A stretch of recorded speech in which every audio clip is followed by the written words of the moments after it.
Commissioners, special meeting for Thursday, February 11th, 2021 at 7 p.m. Roll call, Manager Silka. Commissioner Stump. Here. Commissioner Atwood. Here. Commissioner Blasco. Here. Commissioner Zona. Here. Commissioner Bevan. Here. Commissioner Goss. Here. Commissioner Higas. Here, could everyone please stand for the Pledge of Allegiance? I pledge allegiance to the flag of the United States of America and to the republic for which it stands, one nation, under God, indivisible, with liberty and justice for all. If any residents would like to speak tonight, could you please sign the book at the podium?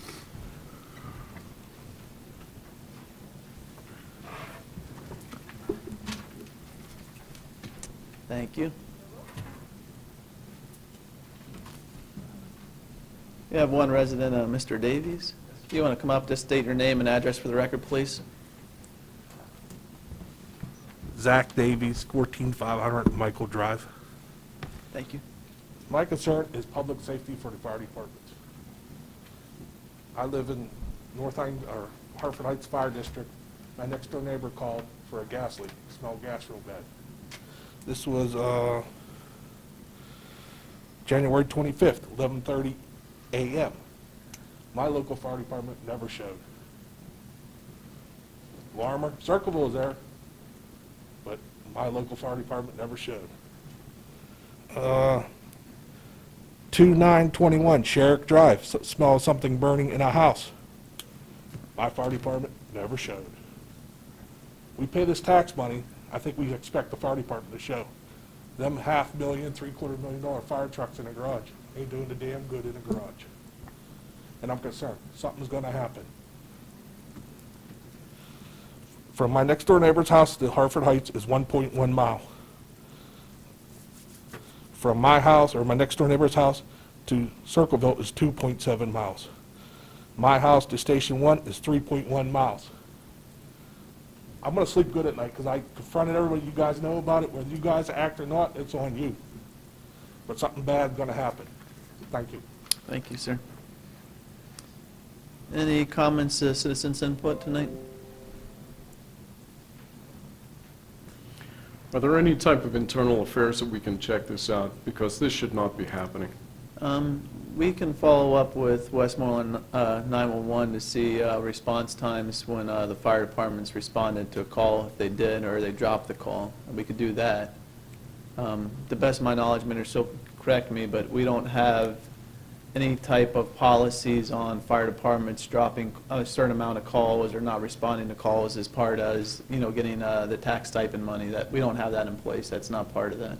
Correct, yeah, we have no operational policies over fire departments. But if you want to get data on, as far as departments, certain departments dropping calls, when I say drop a call, not respond to a call, or if they were the first on scene, we could probably get that information from Westmoreland 911. Yeah. What about us erecting an ordinance that says, look, if you got a fire department that's not responding, in his case, not once but twice, right?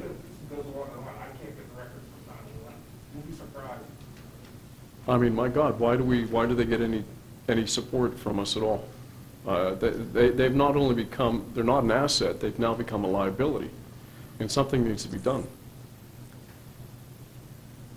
I mean, it could be discussed. Manager Silva, correct me if I'm wrong, but when I say we as the citizens of North Huntington Township adopted that tax, the 1 mil, I believe that was just written as a 1 mil tax for the fire department to be split evenly.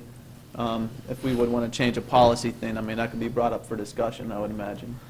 Yes, it's 1.25 mils, and basically it's given, divided by 7. We have no policy. If the board wanted to do that, you could put parameters on how they get that money. Okay. But you can't delve into the fine tunings of how they operate, why they operate. I mean, because what it's going to come down to, actually I've been through this in other areas. It's a volunteer system. Is there anybody available at the time? It's not like it's a professional department where there's people in station, so the tones go off, they're out the door within a minute. But you can't operate tell these, under our current system, you can't operate a fire department. You can fund it through funding that we give them, which would be the discretionary tax that's put on. I think I'd like to review something and to create a Well, policy. My advice would be to send Jeff to them and have a meeting and find out what's going on Okay? before you start carving things up.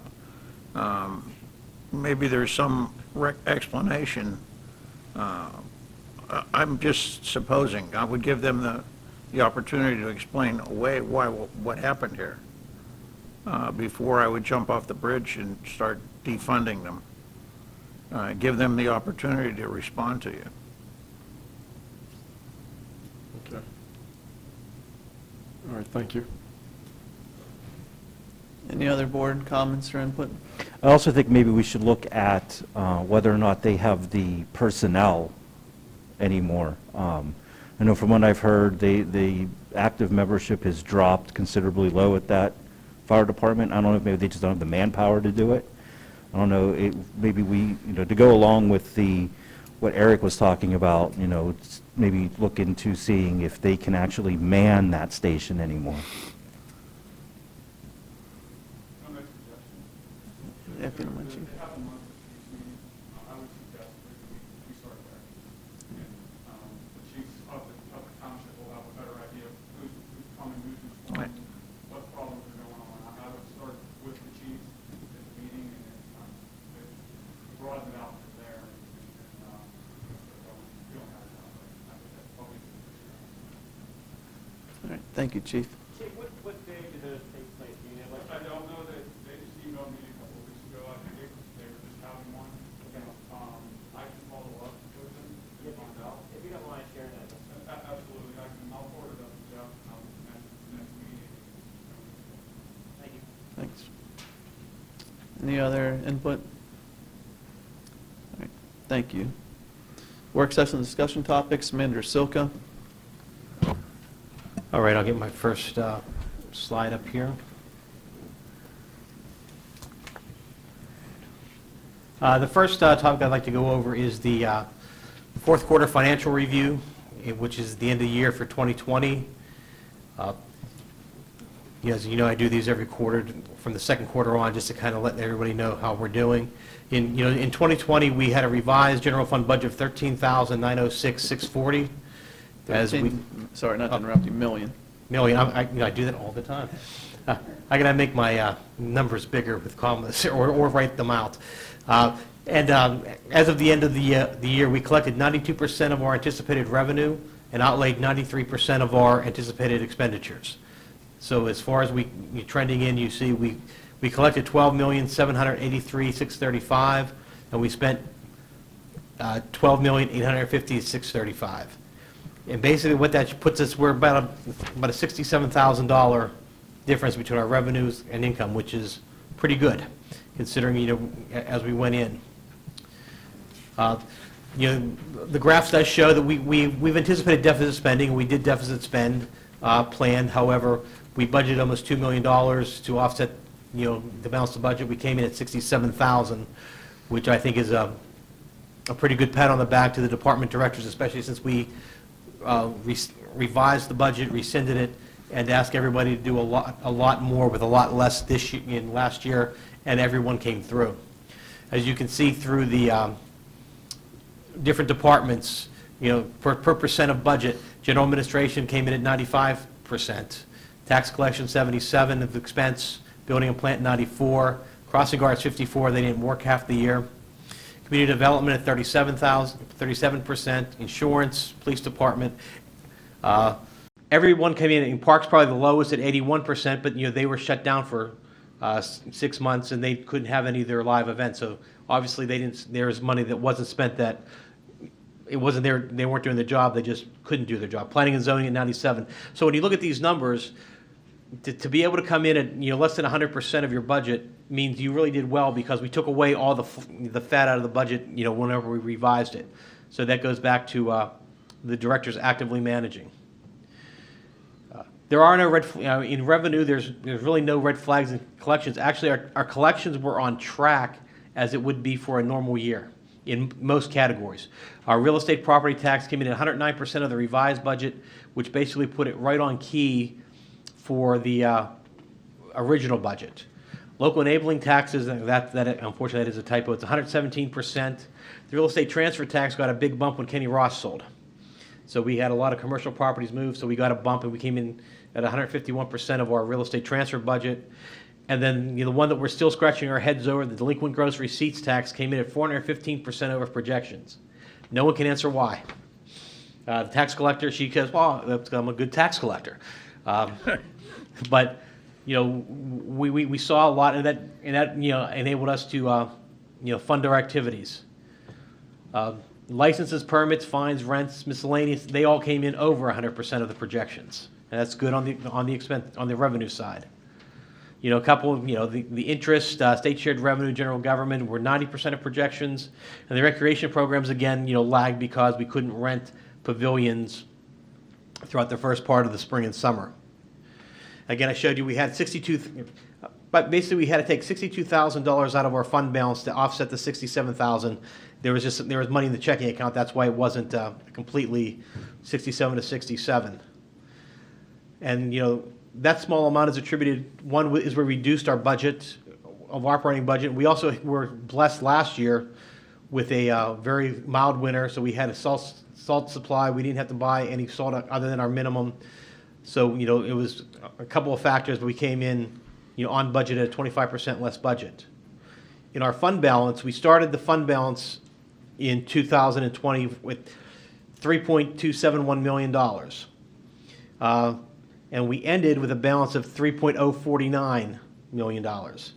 It's a reduction of $222,393, but there's a caveat, is that at the end of December, we had to transfer $161,000 to fund the January HSA payment. So that was an advance on 2021's funding.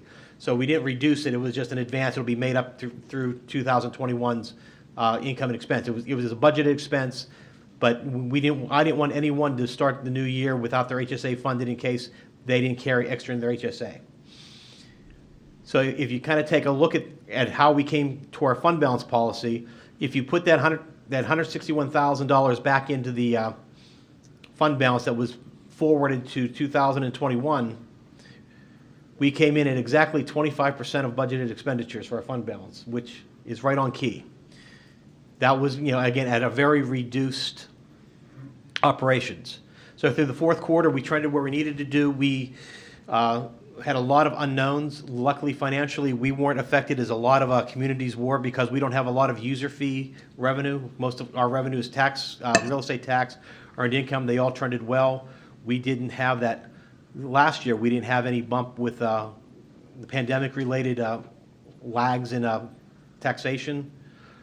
So I felt that we managed through it in a very positive manner. I'd like to thank the board for working with us, both financially and staff-wise, that we didn't have to make any drastic staff cuts to get through, the bumps in last year. And I feel that not only department directors, but the employees themselves, kind of paid that back by operating within what we were asked to operate under. And again, going forward, we're going to keep monitoring, and you'll see this year I'm going to do a first quarter update, which I generally don't do in the first quarter, just to show you how much dead money we spend in the first quarter with no revenue. It's almost all expenses. That'll give us a good picture going forward of what we need to have to address January, February, March in the upcoming years. That's what I have. I'll be glad to answer any questions on this document. Board have any questions? Jeff, I just want to commend you and the department heads and the staff for getting us through with such, it put us in a great situation for this year. Well, thank you. It's appreciated. I'll thank you on behalf of the staff, too. Yeah, Jeff, nice job on that. The heads, too. Nice. This is the kind of work that all of us do, yourself, the heads, the Board of Commissioners. This is because we communicate well with each other. And this is because when we identify a problem that we can come together with civil minds and like minds and come up with resolutions that we don't impose upon the township, the people, the citizens of the township. So this is a real fine work and job on everybody's level. So thanks again for putting this together. It's very nice. Thank you very much for your support. I guess I would echo everybody else and commending staff and yourself on doing a great job. I guess I want to be the bearer of bad news. So you're saying with their service levels, obviously with us dealing with the pandemic and whatnot, we weren't providing, I wouldn't say service we would provide. I don't think it really a stopgap of any services we didn't provide. What would, looking forward to next year, hinder us from trying to keep on that same pace? Is there anything outstanding that we see, hey, we're going to need to spend extra money in this area that we didn't the last half of this year? Well, we got lucky because we didn't have a lot of overtime. So if you put the overtime, factor the overtime back in, that would take away. We cut a couple capital projects. We moved a landslide repair into 21. That's an unknown. And there's basically now we need just operational. Police contract will now hit from a 0 to a 2. We have labor negotiations for AFSCME coming up. We didn't have any increased staff costs, administration and non-union. And there's always the unknowns that we don't know. Is the healthcare? We were lucky that we had a 0% increase. We actually went down 0.5%. So there's operational costs. Fuel. We can see that fuel is trending up. OPEC is going to be shutting the valve, so we're going to see increased oil price, increased fuel prices, and then as everything we buy from tires, everything petroleum-based is going to go up.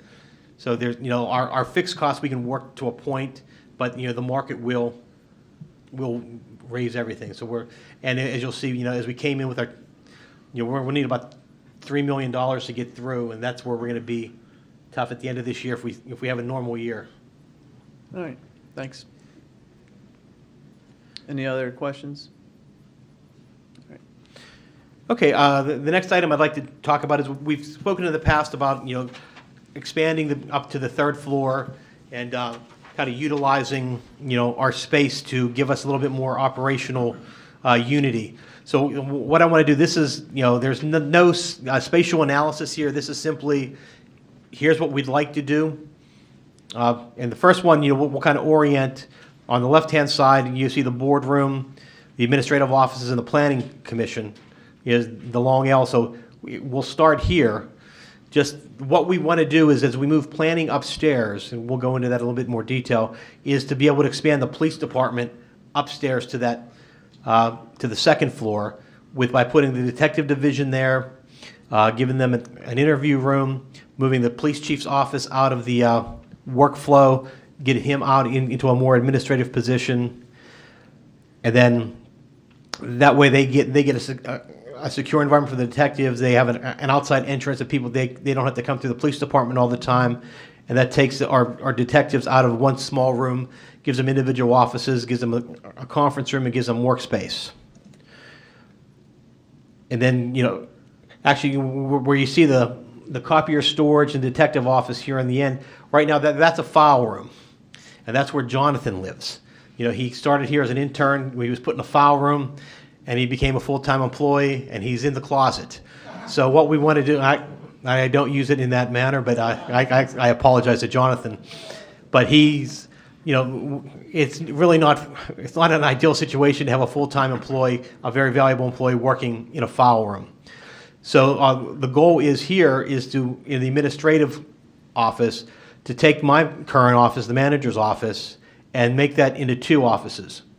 Jonathan would have an office, and hopefully we'd have room for an intern, as we can't do any internships now because we have absolutely nowhere to put them.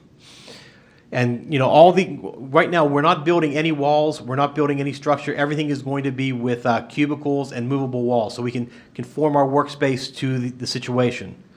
And also in the hallway, Dan Miller's office, Parks and Recreation, is in the middle of the hallway with no gatekeeper. People just kind of walk in when they go next to the men's room.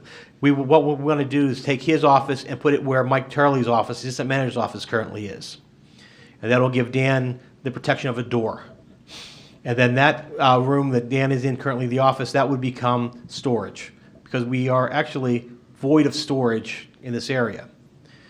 And then the upstairs is probably where the most work is going to be done. One is the old administrative suite for NHTMA. We're going to incorporate that into the manager's office, the assistant manager's office, and a conference room that we don't have an administrative conference room. Everything right now, everybody works out of one conference room. And, if it's booked, we're putting 6-foot tables out here, we're meeting in corners. And so that'll give us, an area that gets, it gets the management staff outside of the bullpen that's down here with the clerks and the staff, gives us a little bit of privacy and allows us to work a little, sometimes confidentially. We need to work, you'll see Mike and I walking outside on the phone or ducking in somewhere. This gives us a little bit of separation. Not that we want to get away from the people down there, but it just gives us a little bit more secure environment to work. Also, right next to that, the office, where it's called a workroom. Something that we really lack is space where we could go, if we're doing a long project, if we're doing a planning issue, is have some place where we can lace things out, leave it dirty, lock the door behind us at the end of the day, not have to worry about folding everything up, putting it away, and coming back. Like if we use either this room or the small board room, everything has to be cleaned up by the end of the day because it's not a secure room and it's not a single use room.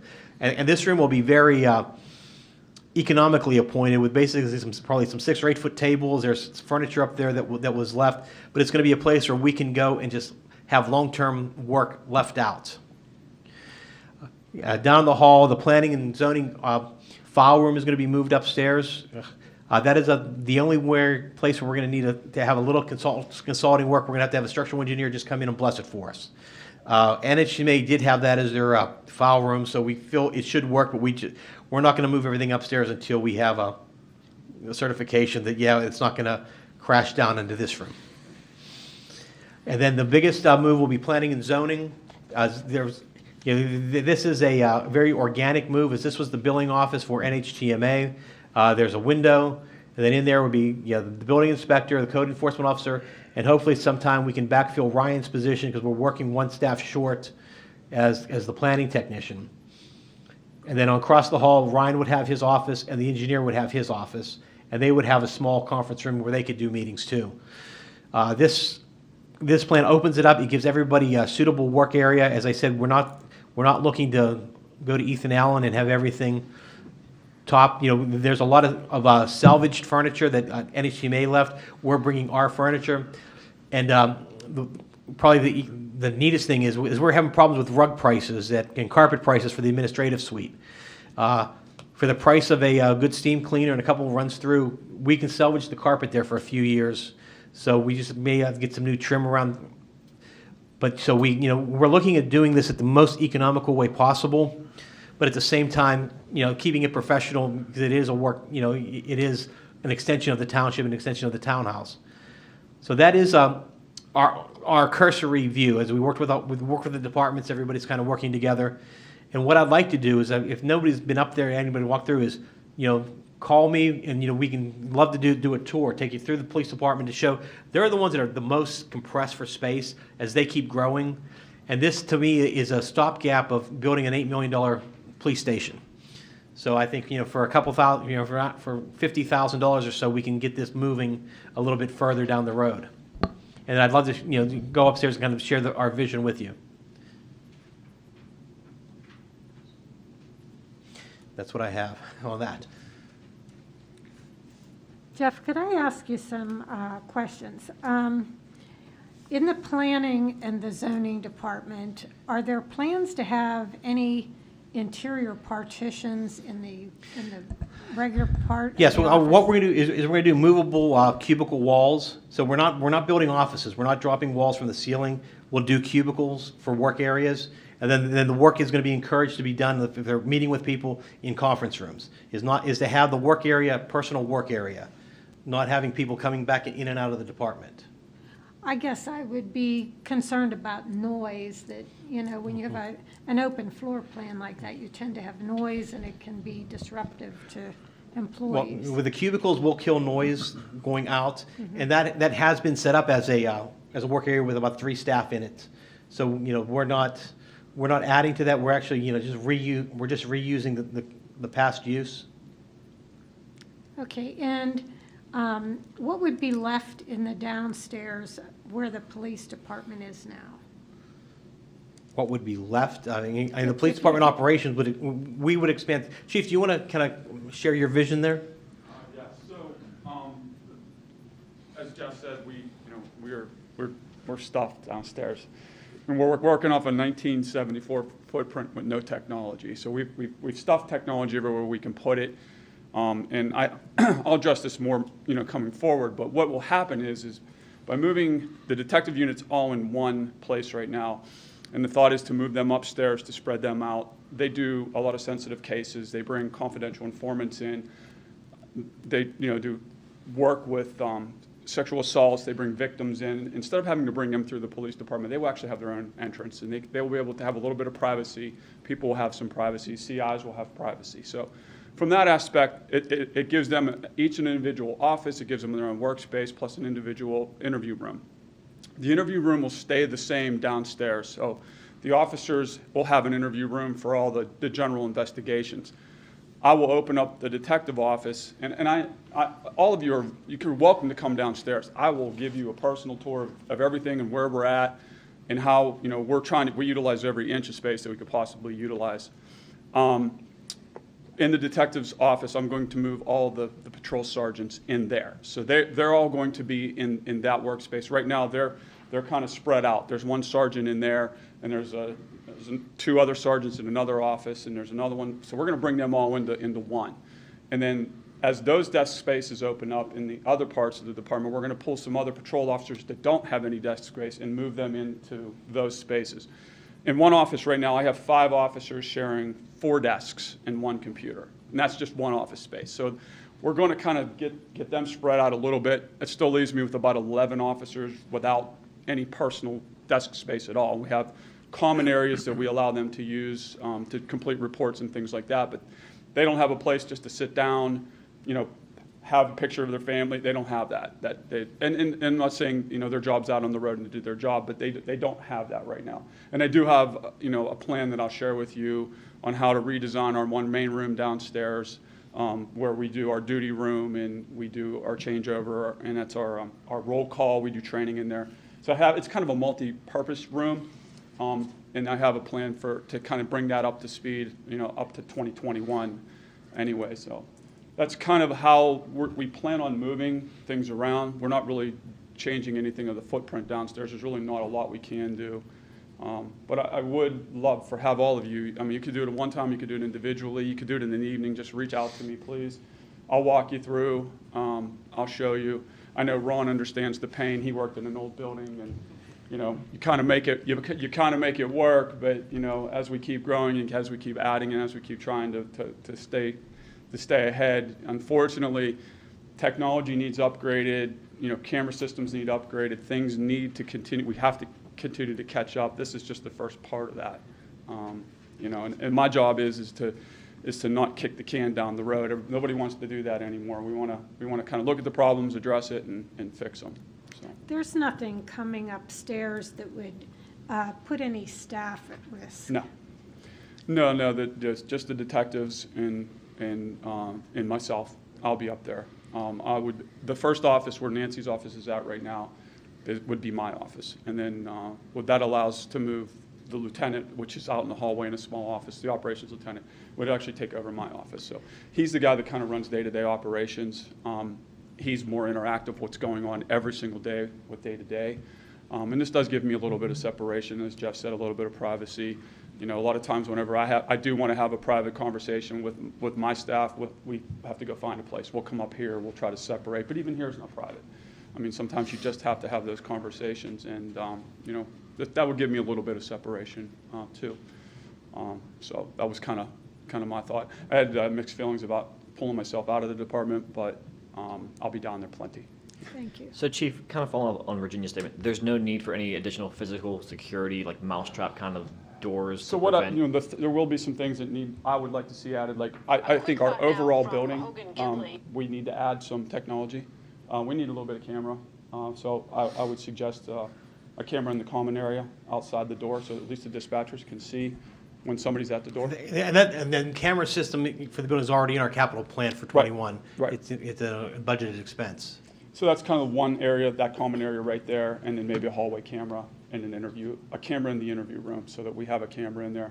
The detectives use their own digital recorders for when they do their interviews, but a video camera in the interview room. So probably 3 and one inside one common hallway upstairs and one in the interview.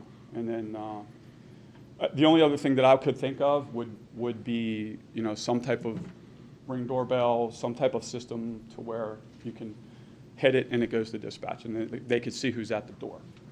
In case an interview's coming in, something like that. But again, those are minor expenses. Those aren't anything that's going to be, it's going to break the bank. I don't see anything else that will require. No, obviously, we did talk to Jonathan. We've started some preliminary discussions about, getting our Wi-Fi and connecting into our server because our server is secure and different things like that. So we've already had some preliminary thoughts, and I know that's one of the things we're currently looking at.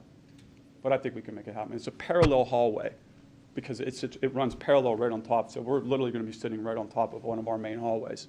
So a lot of our technology is already there. We should be able to hopefully extend it straight up. Would you guys like to have a fire pole? I'd like to have a new station, but I'll skip on the fire pole. Okay. We can make this work. Okay. Any other questions? All right. We'll discuss future, and please reach out to me, and I'll take you through, and we'll show you everything we got going on down there. All right? Thank you. Thanks. John, I just want to say I feel your pain. My first classroom label was storage 138, so I've been there. Jeff, I did have one Okay. question. You don't need to bring Okay. it back up.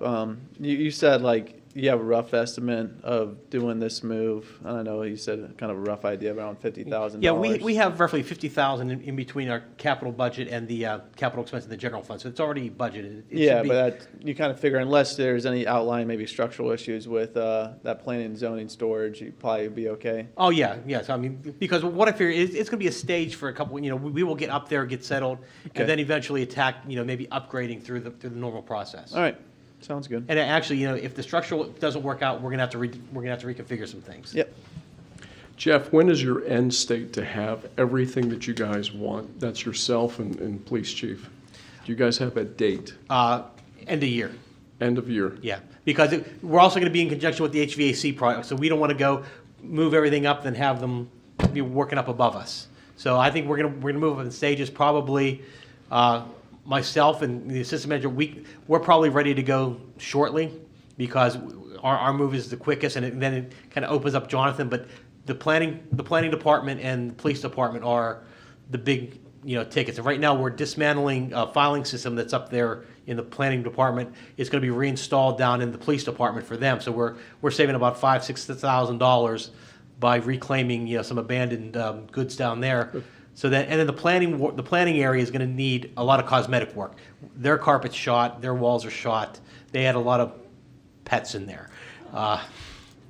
So we've, that's going to need probably a bottom up renovation. That's where, and that's all going to be in-house work, other than maybe the carpeting. So we're end of year. I'd like to be able to cut the ribbon and say everybody's moved.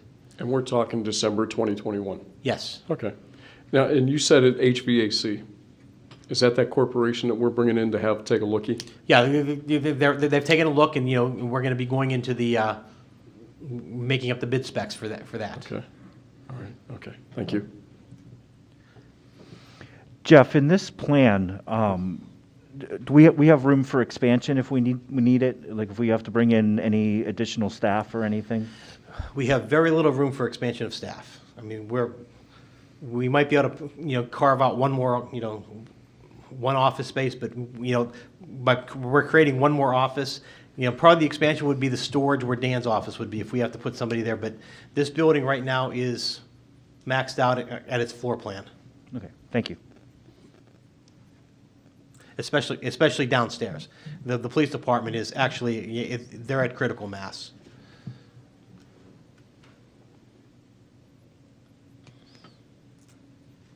Hey, one last thing. The moving of furniture and assets, are we going to do in-house or are we going to bring people outside to move stuff? Because, We're going to do as much in-house as we possibly can.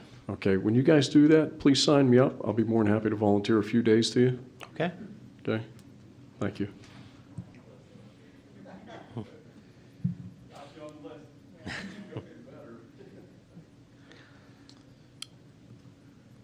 Any more? I'll bring the 800 milligrams of ibuprofen.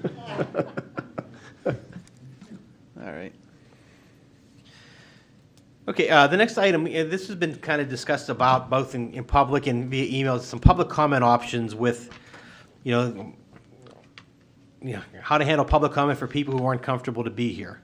And, not to, dredge up, past discussions, but we've tried to do combination Zooms. Our system, and Jonathan can attest to it, isn't compatible. It's just, our system doesn't work with hybrid. We get feedback from, people outside, feedback from people in here, and our microphones. And that goes back to our minute system. So we do the live meetings, and the live meetings, count. I mean, they're recommended. We do live meetings. However, some people, there are other ways to get public comment for people who aren't able to come. And what I like to do is get a solid, direction that we can kind of publish it. And what I'd like to recommend is that if people want to email their comments in, they could email to me up to 4 o'clock on a meeting day. And if they'd want to phone in, they could register up to 4 o'clock on a meeting day with their phone number, and then we can call them in. Because we don't have a bank where we can put people in a queue. We have 4 lines, and we're not, if anybody's ever worked on a conference call with us, we're not technical operators on the phones. But if people want to, they can always send a letter. They can, if they want to email comments, they could be read during public comment. And if they want to actually give verbal comment, we can phone them in as long as they're signed up within 15 minutes, by 4 o'clock, the day of a meeting. The agenda's always posted, the week before. And that way we can accommodate people who aren't comfortable coming in. Yeah, I'm completely comfortable with that. I mean, I'm say that's pretty much how we currently operate, but if you want to put some publication out on a web page or even in the paper as much, that's fine. Yeah, that's before I made it official. I know that's how we were working. I just want to make sure I have consensus of the board. Okay, I have one more. Let's see. Westmoreland County Housing Authority. I'll bring this up. They're doing a senior housing in Irwin and North Huntington Township.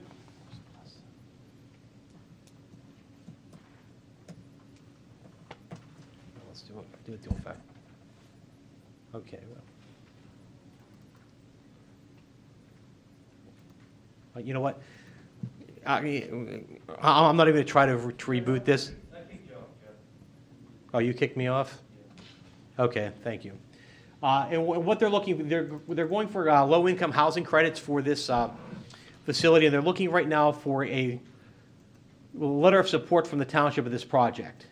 And the project is basically 2 phases, with the first phase being a 50-unit apartment in Irwin, and phase 2 would be single-unit and patio home with common walls in North Huntington.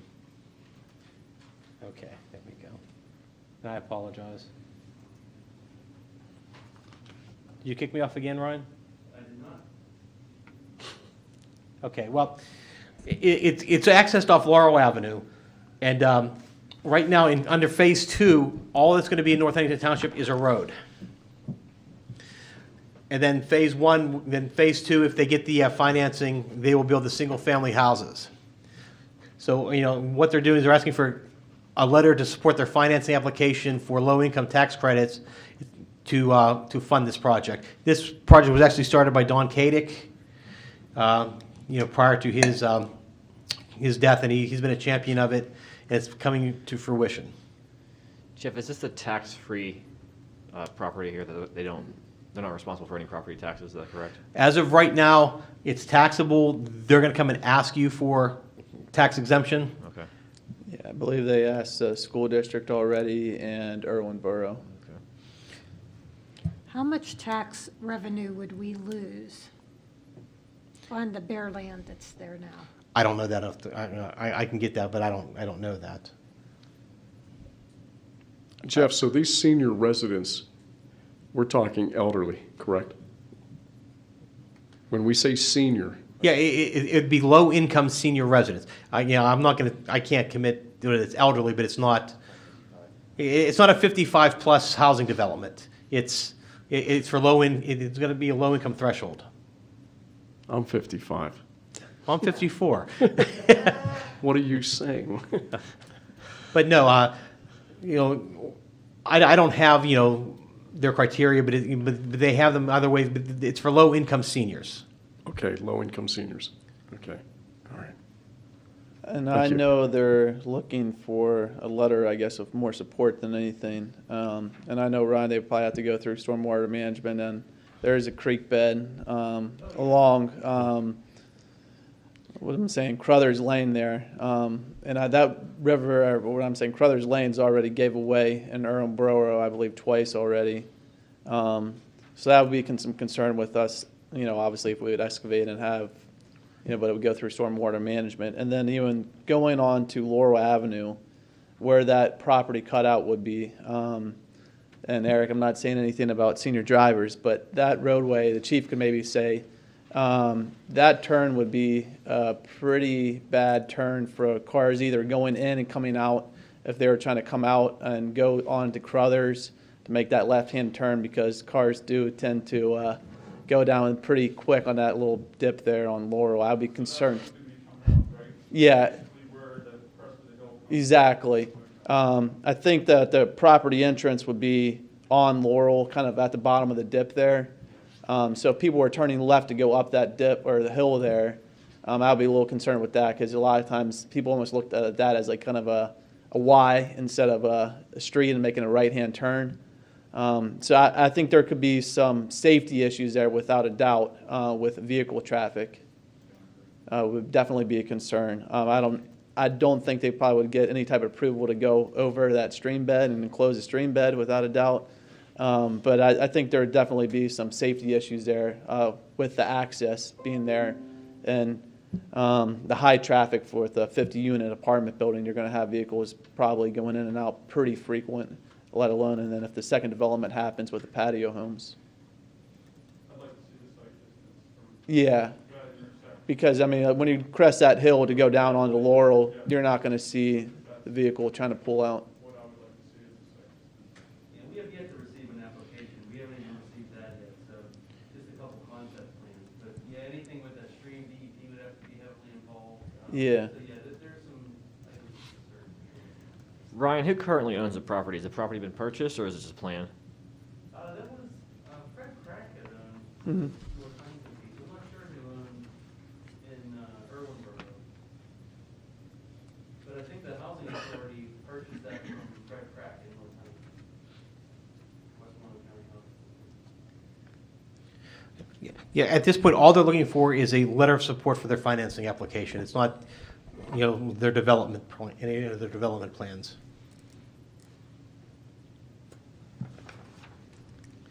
My only concern is I'm not sure how desirable this property is by developers, and if this is potentially, room for 20, 30 houses down the line where we can have a nice income of tax coming in. I believe, as Zach stated, I know the school district did settle on some minute amount with them. So, again, I'm not sure of the desirability of this plot here. Maybe it's not suitable to any developers, but that would be a kick in the teeth if we can pull in some revenue that way. That'd be my biggest concern. My understanding is, even though someone's a nonprofit, they can choose to pay taxes. So I don't know if possibly we can make that a condition once we get an application. They're going to come in and ask for a pilot program, payment in lieu of taxes. It's not going to be what the market is, but it's going to be something based upon, taking the land and doing it. Will this be something similar to Redstone? No. It's nothing like it at all? No, this is independent living. These are apartments, senior apartments. Okay. You know, behind LA Fitness in Greensburg, I think that's a similar part to that.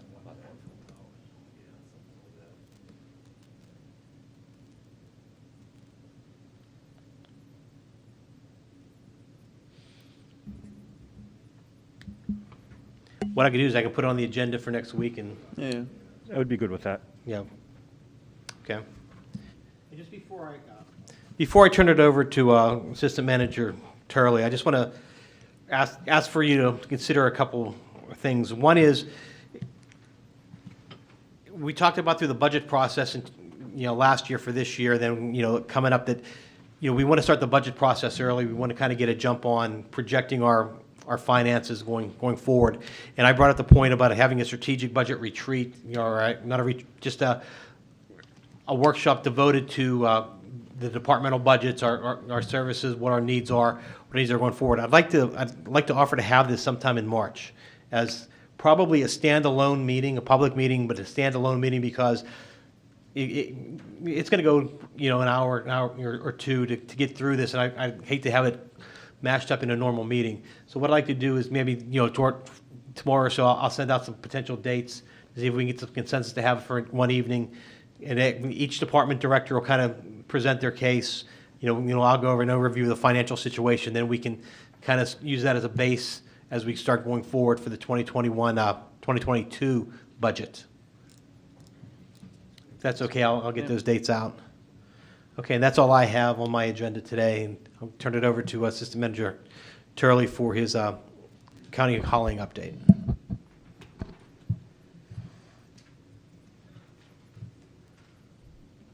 Thank you. As you know, 2021, we began the second year of a 4-year contract with County Hauling. Last year, the contract began. It was a relatively difficult rollout, particularly early in the year. We did see a lot of progress in the service the last half of 2020. There were a number of changes that were made, particularly on the customer service side. They added some staff, and they hired a more a substantial professional to oversee their customer service. So we felt like we were really moving in the right direction. In fact, I was feeling really confident about that late last year, but we have seen some recent increases in complaints, and some of those were focused around billing and customer service, some incorrect billing, and then customer service, some of that was related to the billing and not responsive or not being able to resolve those, and those were troubling to us. So we had County Hauling come in and we met with them. A lot of these things are under review, and I would say it affects some customers. It's not widespread, but it's enough that it's a problem that we have to get fixed. There's really no leeway in terms of billing. It has to be correct, and if it's not, the customer service has to be able to help you get it right. It's black and white. So they do think that there may be some issues with people that paid real close to when the bill date was, when they paid automated, and this may have contributed to it, but they're reviewing all that, and we should be getting some answers back from them shortly. There also, I felt as though there was the incidents and accidents were a little bit above what we historically see. We're watching it. I think we're monitoring it.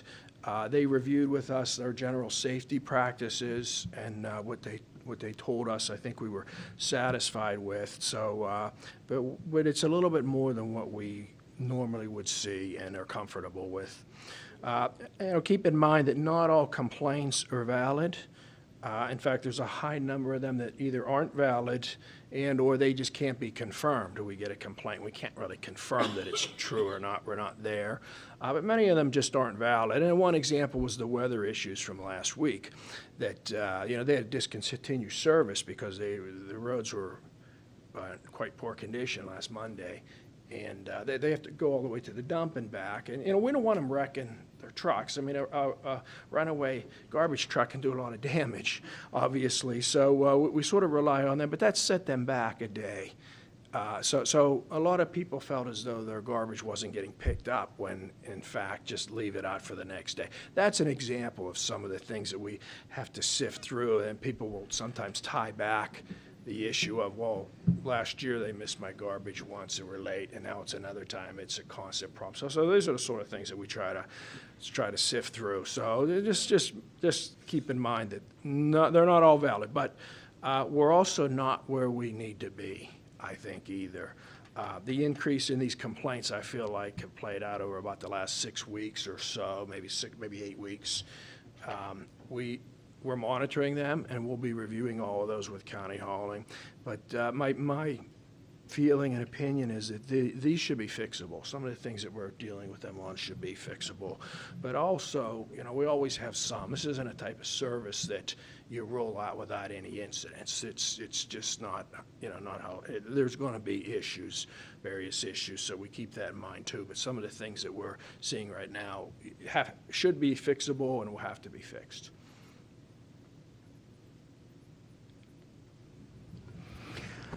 Mike, do you see the increase in issues stemming, or at least starting from whenever County Hauling started to take over in Hempfield Township? Do you see a correlation there at all? Possibly. The timing of it would indicate that, yes. But I have spoken with them about that matter, and they showed me that their personnel and their equipment is separate from what they're doing here. So if you take them at their word, it shouldn't be happening. But Hempfield's a large community, and they're not that big an outfit, and they're expanding. And those are challenging things for anybody to do, let alone, I think, a smaller operator that may struggle in larger communities like us. So we're aware of that, and we'll just have to see. It's February, so we'll have to see how things go, and if that, in fact, may be contributing to our problems. But according to them, no, there's not a correlation, but we'll see. And Jason, I expressed that same concern to Mike and Jeff a few weeks back, that I'm worrying that they're spreading themselves too thin, and that we as a township should not have to suffer the consequences of that, and we shouldn't tolerate that either. So if they're delivering, what our expected service is, that's fabulous that they're growing, but our residents shouldn't have to pay for a service because they're trying to expand. Every time I read the paper, they're always picking up another town, another township, and municipality. But I agree with you that we just have to stand our ground and say, listen, this is our contract. You're not fulfilling it. Here's your fine. Here's your fine. And if they can't meet that, we, again, look elsewhere. I think one of the areas that might be potentially impacted is the customer service, unless you staff up or have you throw large communities into the same customer service area. This could be leading to some of our issues. So we'll revisit that with them again too. But like I said, they've said that the equipment and the personnel is separate and it shouldn't affect us. So. Mike, have you personally spoken to County Hauling? Yes. Okay. I Okay. speak to Yeah. them, if not every day, every other day, and we met with them, I want to say last Thursday. Last Thursday. Okay. Wednesday or Thursday. So when you spoke to them, did you bring up Hempfield and your concerns? I had brought them up earlier. Okay. I brought that up in January, early, mid-January. And you're saying that they're saying to you, I told them there's a perception that Right. this is going to impact us, and they need to be aware of that. And they Okay. understood that, and they were Okay. aware of that even before I told them, and that would led to the discussion about the equipment and so forth, the personnel. so by saying that, would you say that you politely put a warning shot over their bow? Yeah, we, Right. Okay. in a lot of ways, we have a good professional relationship with some Right. of their staff. Yeah. We can call them up, and it's not a problem to call them up and tell them what they're doing wrong and to have professional discussions with them. They're in some ways, their rep is excellent, and some of their people are very responsive. When they make mistakes, they try to correct them. That's why I'm curious about the customer service problems we're having here, but they tend to be responsive. They're not at the professional level. So we have a good work relationship with them, and we can bring them in and Okay. tell them what we need to tell them without, we've done that. I must admit, over the last 13 months, since we took office, I've had 4 phone calls to them, and they've always been very kind and polite, and they'd get on it, Johnny on it. So coming from my aspect of calling them, I've had very good response, positive response. But I just also want to make sure that they're aware that we are concerned, that that's great that they're growing. I believe in capitalism, okay, and go ahead and grow and expand. But you still have a responsibility to the township and to the organization and to the people of the community that you've already established a contract with. And if you can't uphold that, then we're going to have to possibly look at rescinding said contract. So I just wanted to make that sure that we're doing that as well. And it sounds like we are. If I just may say with the issues we have, we're not approaching it saying, okay, you've got Hempfield, now we have a customer service problem. How we approach it is, we have a contract. You're not fulfilling the customer service aspect. Let's rectify it. However, whatever's causing it, I don't care, because that's why we have a contractor. You fill it up, but as we're getting 10 calls a week or so now, and everything's the same one, where there's smoke, there's fire. And, we made it clear to them that service issues have, gone drastically down. So they're picking up garbage, but now it's billing. I mean, and it's the second year of billing. That's something we're spending way too much administrative time relaying on. I was going to say, I had a few questions, Mike. Obviously, there's going to be a transition change. I mean, we've had waste management for years before we got with county hauling. But I'm more concerned that we're wasting staff time where their staff should be answering and fixing and addressing these issues, other than residents calling us and saying, we're not getting a response. Can you help us out? I know we had a few pretty serious sit-downs with them, more so at the beginning of the contract change. How many times have we really put them on notice about breach of contract? I believe we have 3 breach of contract letters that have, in succession. All right. And did the township have any fines due to those breach of contracts, or has there been any fines collected to breach of contract yet? Well, They're there's no fine to breach of contract. I mean, but the breach yeah. of contract we're working Yeah. towards the end of But several. fines due to the But contract. we are fining them All right. kind of on a regular basis now. those are performance. Yeah, performance exactly. fines. There's a bond for performance, and there's criteria in the contract. for All right. So we are using that avenue. Missed pickups that aren't collected within 24 hours and All right. various Is there something professionalism. in there, if you could remind me, about service response? Or is that just more of a breach of contract? Well, you don't have to look back at that. Yeah, it's just something to follow up on, There's an 'cause- item for professionalism. There's something. There's Yeah. there's a way, if we want to issue fines for poor customer service. Because that's the my categories major are sort of concern. When general. residents call, they don't get a timely response, or the response maybe that they're deserving. And then they have to call us, and then we're taking staff time to remedy the issue. That's what I'm concerned with more than anything. Some of the calls go directly to them. We don't hear them. Some of them come to us first. A lot of times they come to us after they either can't get through it or it doesn't get resolved. There's possibility that sometimes the complaints aren't valid, Yeah. although the billing in those are often valid. They're not resolved because they're not valid. There's, you have to really sift through it all. But the answer, I think, is yes. We're spending a good bit of time. It varies. It's not 4 hours a day or 3 hours a day, but some days But I mean, it's if you're at least calling that and much. talking to them at least every other day or every day, that's a problem. Yes, yeah, but I mean, we've always spent time administering it. We don't just turn it over to them because there's a lot of issues they need to talk to us about. Everything from private road issues to just general complaints too. And this is here's what really happened. We have to go through it. We oftentimes we email them the complaints and ask them to respond back to us, and we try to keep a record of them.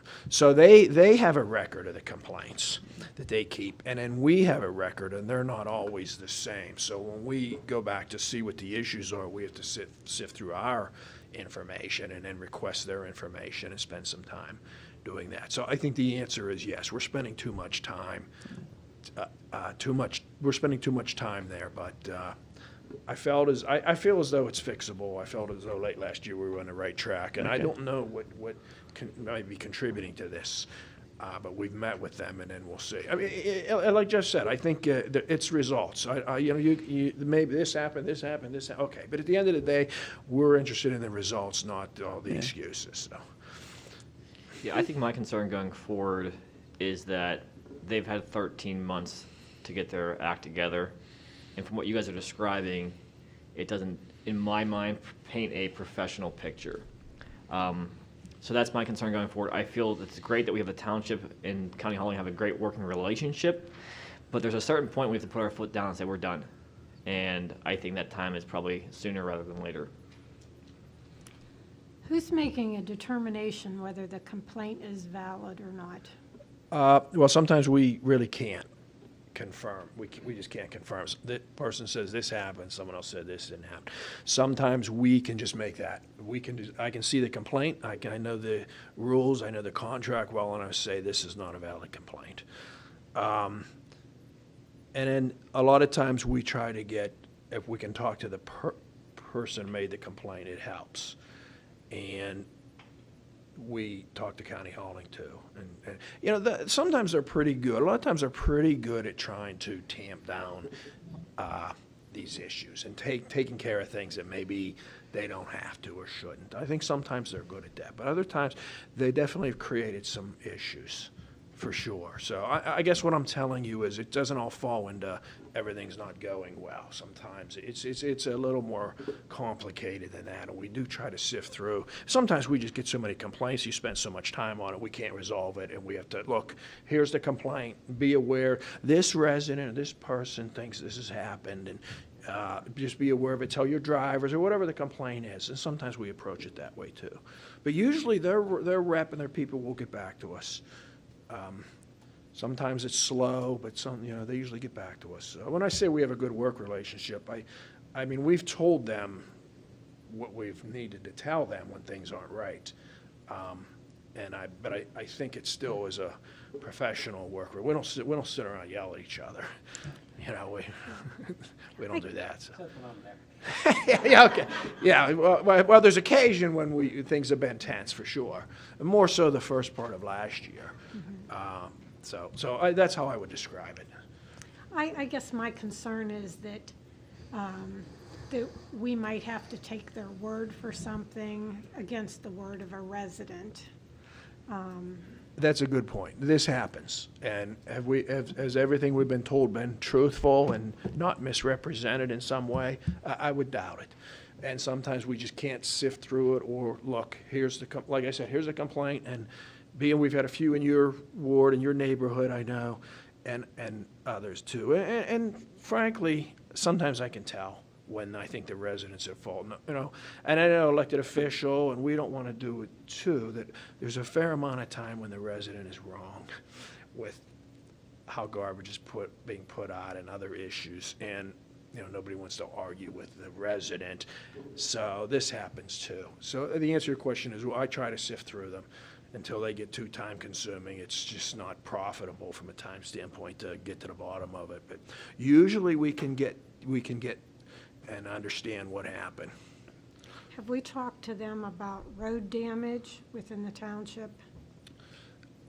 Well, yeah, the issue over there we had talked with them about. I think Rich, that particular issue was that we didn't know that there was really a good fix that we should do. They'd have to mill the road up, and the road is substandard, so the vertical curve is substandard.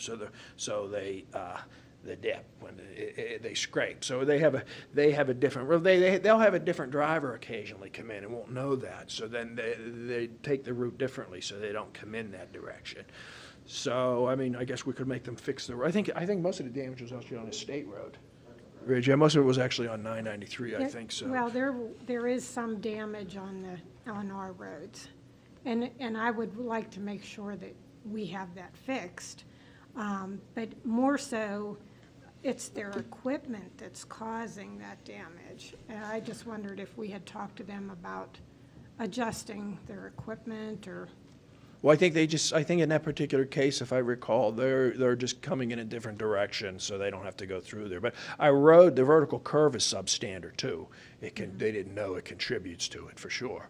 But they're aware of it. They shouldn't do any more damage. But I think our opinion in that case was that we didn't think they should fix it because there wasn't really a good fix necessarily. But if we had Bob look at that too, I think, right? We have a gouged road. Yeah, there's a couple of roads, and one is Park, and that one, it shouldn't have a vertical curve problem, as that other road that comes out onto the 993. I'm not familiar with the damage on Park. I'm familiar with down at 993. Park and Third, if you could look into that. We will.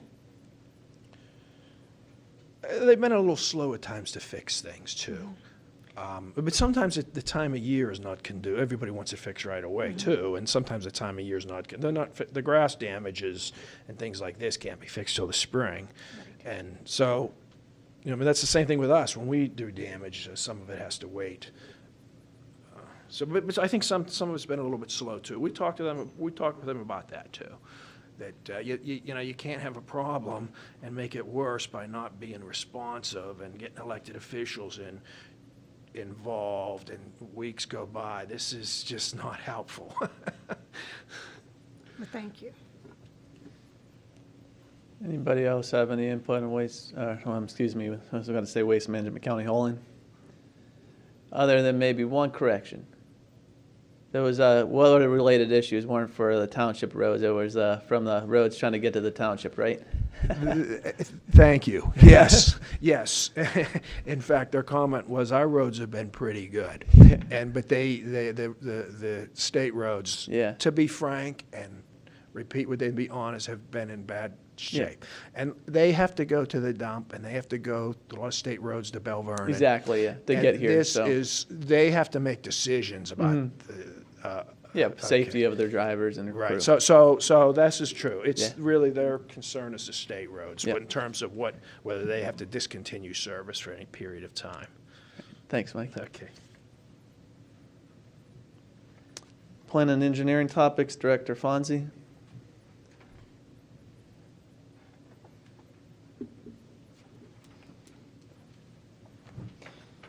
Okay, there's two subdivisions for discussion tonight. The first one is S1 2021, the Gongaware and Zawadney subdivision. And this is on First Street, near Pennsylvania Avenue intersection and Amy Lane. Amy Lane is a small private lane, sort of an L-shaped. I think there's only 3 houses on it. And the Zawadneys live at the end of Amy Lane. They're in the light blue triangle there. And they're wanting to add that darker blue triangle from the Gongaware property, which is the yellow parcel. So the Gongaware property is a little interesting. It's a non-conforming lot, and it has 2 homes on it and a barn, and First Street is sort of running through the middle. All 3 structures are infringing on a setback of some sort, whether it's a side setback or front setback. This boundary line revision is not expanding that nonconformity at all, so there's no real concern with that. And after this proposed subdivision, the Zawadney lot's going to be just over 1 acre. I believe it's 1.08 acres.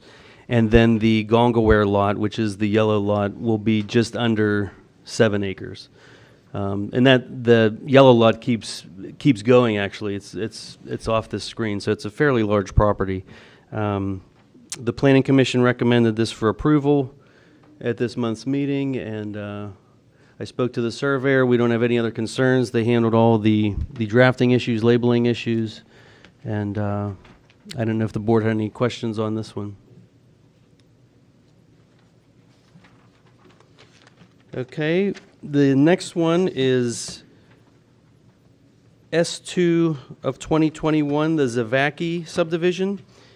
And this is in the area of Colderville Road at Maroon Lane and Silver Lane. They're 2 private drives. And Jason and Kate Zovaki actually own both lots. So they live currently on Parcel B. There's a home there, that's the yellow lot. And there is a flag access strip driveway that goes down to Colderville Road.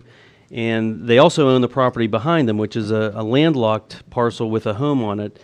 If you look at the top of the screen, you'll see a 25-foot right-of-way that's private. That's Maroon Lane, and that intersects with Colderville. So they can actually use that for access, or they do have access to the driveway on Parcel B. There's a little gravel driveway.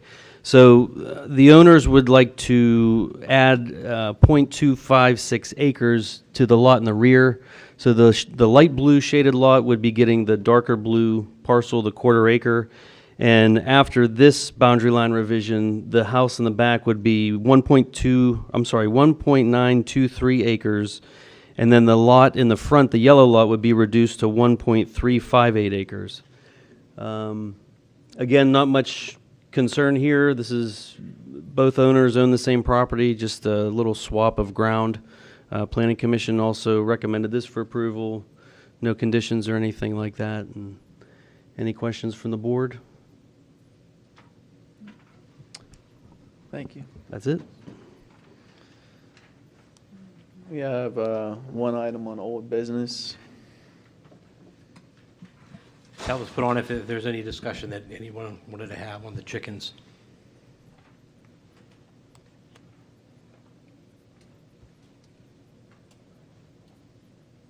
Any board discussion?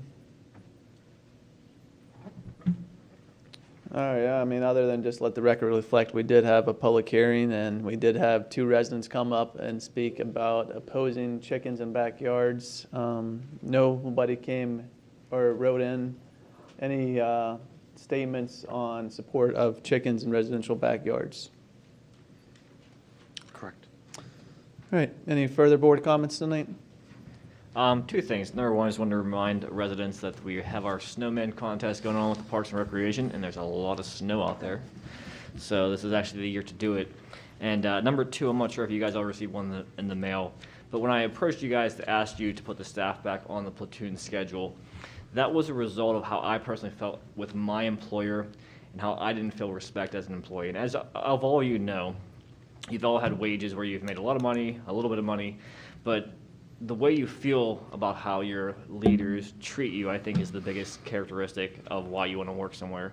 And when we received that card in the mail from the union, I think that really went a long way, and I really appreciate that. And I think that shows our character as leaders for our employees, that we actually care about their safety, regardless of your feelings of COVID, whether you think it's a myth or if it's the deadliest thing in the world. But I thought that was just great, and I think that's what we do, is we take care of our people here.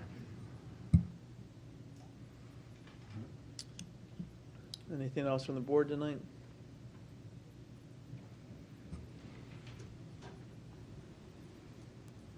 If not, I just need a motion. Motion to adjourn. Second? Discussion. All those in favor by stating aye. Opposed? Meeting adjourned at 8:11.